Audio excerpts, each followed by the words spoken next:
Hey guys, every now and then somebody comes along in the community that is not afraid to stand up and speak for what he believes in. Sometimes this person can have a strong and hardy reputation and they're willing to stake everything on that just to get a point across. These people are gravy for me, absolute gravy. Now I'm talking to you about JiveTurkey. Now JiveTurkey, I've only just got into him in the last couple of months because somebody very oddly left me a message in my comment section and said, "Wow, you sound just like JiveTurkey." There's a few sort of quite obvious differences between me and JiveTurkey. Number one, he's more air quotes famous than me. Number two, he's more black than me. And number three, he's more cooler than me. So yeah, we absolutely bear no resemblance to each other whatsoever. But the one thing I can say is that I'm really glad this person posted that message, because after watching one of his videos I was kind of left in this subliminal trance where the hairs on the back of my neck were standing up, and I found the voice compelling and I wanted to hear more. So I watched a couple of his videos and subscribed, which was good. Now, a little time on, I still watch his videos, and the one thing I can say is I respect his kind of point of view over things. For example, this video is a response to one he did on the 18th of January called Black.ops 2 Forget My Thoughts, What Are Yours? Now I like it when people ask me that question because I want to tell them what my thoughts are. So this is my sort of video response with my point of view. And before I go into what I think the problems are, let me just say I love this game. I love it. I do. I really love it. When it works for me, it makes me happy. It makes that couple of hours that I wanted to spend on it well spent. I come away with a nice warm feeling of, yeah, that was good. When it doesn't work for me, it really doesn't work, and it makes me tear off my shirt and turn green and manifest into something 25 times my size and start throwing cars down the street. And there are a couple of things that do this to me. The first one being is lag compensation. Now, even though Mr. Vandar said there was no lag compensation in this game, and he is yet to be proved otherwise, there is. There really is lag compensation.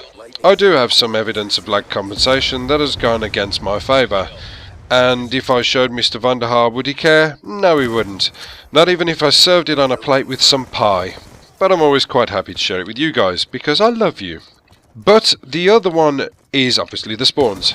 Now, I'm going to show you a few examples of what I'm talking about. Let's think about last night. Myself and Mr. ATC decided we were going to have a little bit of a run round and see how we do. We played a game of Capture the Flag, and my introduction to the game of Capture the Flag went something like this. Here we go. Capture the Flag. Lovely. Haven't played this in a while. Okay, let's go. Oh my god, who's shooting at me? Where is that coming from? I'm all disorientated and red. Where's it go? I'm dead. Now just take a second to look at this. This can either be classed as the most coincidental camping area known to man, or this guy genuinely knew what he was doing. But my introduction to the game was me spawning directly in front of him so that he could see me. Now, as if that wasn't bad enough, I had to wait for the countdown timer to go and come on, I'm getting impatient, I want to go back and kill him. That's how I feel. I want to go and take that bloody file and shove it up his... Oh, look at this. Look at this. I was lucky that time. Because my reactions went from that of a sloth to a gazelle, I decided to look left and, oh my god, there's a guy charging towards me. Now he must have watched me spawn. I don't know, I wouldn't have known unless I'd have seen the kill cam, but I must have popped up in front of him. Bad spawns have always been universal in Call of Duty, but so have other things. So why, oh why, has it not been addressed? Why, when so many people talk about it at this present moment in time, does nobody take charge and do something about it? There's this kind of misconception with people that David Vandar is this like wondrous magical man of mystical powers. What he manages to do is walk along like the Pied Piper, playing his tunes and having his little followers of fanboys and sheep who listen to and hang on every word that he says and will not have a bad word said about him. Instead he just casts this web of deceit over everybody, and I think he actually believes his own hype. Well, I'm sorry, but until he raises his hands and parts the sea in two, he's not a messiah. He's a fucking bloke who doesn't do his job properly. And for me, I can't believe I'm going to say this now, I think that Robert Bowling might have done a better job than him. I can't believe I said it, I'm so sorry. Forget that, I didn't mean that. Now going back to the great Pied Piper and his followers, the one thing that sticks in my mind was something last night of a little Twitter war I had with somebody.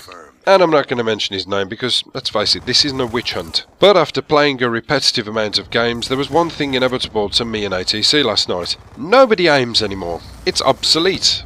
And that makes it very, very difficult to beat a rusher who does aim. It eventually came to the point where I had to do something that I never normally do, and that is change my button settings to tactical and drop shot everybody. I don't normally do that, I don't like it done to me, but it actually worked. I managed to get some really good games from doing it.